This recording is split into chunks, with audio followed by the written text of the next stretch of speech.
John, how about you? Same question. Something you've done at Revivn, big or small, that's had a big impact that you would do at any future company that you're a CEO of? Yeah, totally. For me, it's definitely the Revivn Way, David. So we've always had a strong culture here with a lot of values, but we never really wrote those down until later on into the company. And I think that Anthony and I took a lot of stuff for granted that we didn't realize was so important to building a company culture. So early on, we were like, oh, everybody knows the values. Everybody knows what we care about. But then you keep going and the company gets bigger and you realize how explicit and organic these things have to be if you really want to scale.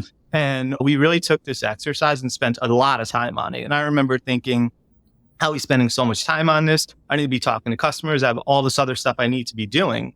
But what I realized was when we wrote the values down, and we did a company kickoff and we really basically explained the whole story of every single value from the Rigatoni Rule to work with your hands, show up, earn it, no excuses. Everybody started to understand how our company history tied into what we do now over a decade later. So I don't think if, starting a company, you really have to nail those values down. They definitely evolve as a company changes and grows. But to me, it's like it was an amazing game changer. And now every day people walk in here in the office, they see it on the wall and they know what we're all about from their first day at Revivn.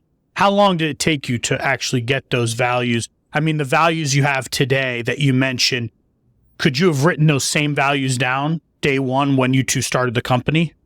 On day one, no, we couldn't have. I think we could have described them and we knew what we were about, but it was like probably almost a 3-month process to write them down. We actually have like a book that people get when they start at Revivn. It's called the Revivn Way. It documents values and it actually has explicit stories, whether it's like a pop culture thing in the movies or a TV show or something that happened in Revivn's history to really make sure people understand what it means. And even going further, we re-onboard people because we want to go through the values again with them. So for us, this is a consistent thing that we're constantly driving through our culture, David. Can you, let's just use an example. I love Rigatoni Rule.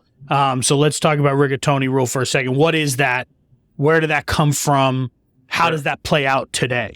Yeah, so the Rigatoni Rule, we realized how important this was to us. I think like after Revivn started growing and getting a lot more successful, really what it means is it's unreasonable hospitality, but we don't believe unreasonable hospitality is unreasonable at all. And it's really about how you make people feel, whether it's your customers, employees, or anybody, any vendor we interact with at Revivn. So I think about David, when I met you for the first time, over 10 years ago, every time I met you, I sent you an email. We always connected. We stayed in touch. And I never really expected anything of it. But look where we are today now, 10 years later. It's a really special thing. So with our customers, we really go the extra mile with them to really understand them, who they are as a person. What do they like to do outside of work? We do dinners and community stuff together to really get to know them. And I think that when you give people that extra experience, it's just a game changer. Anthony and I can be very picky people. So when we go out somewhere, I want the best experience possible. And if anybody's going to be working with me, I want to give them that experience as well. Whether they're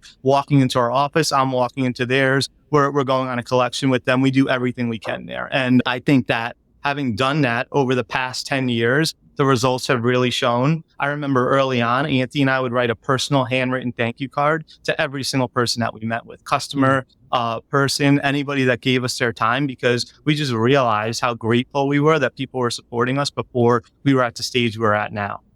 And how does that manifest itself actually in the business? Like when you think about Rigatoni Rule and you think about all these customers that you've done with over a decade now that you've done this with these customers, how has that, is there an actual business impact to that?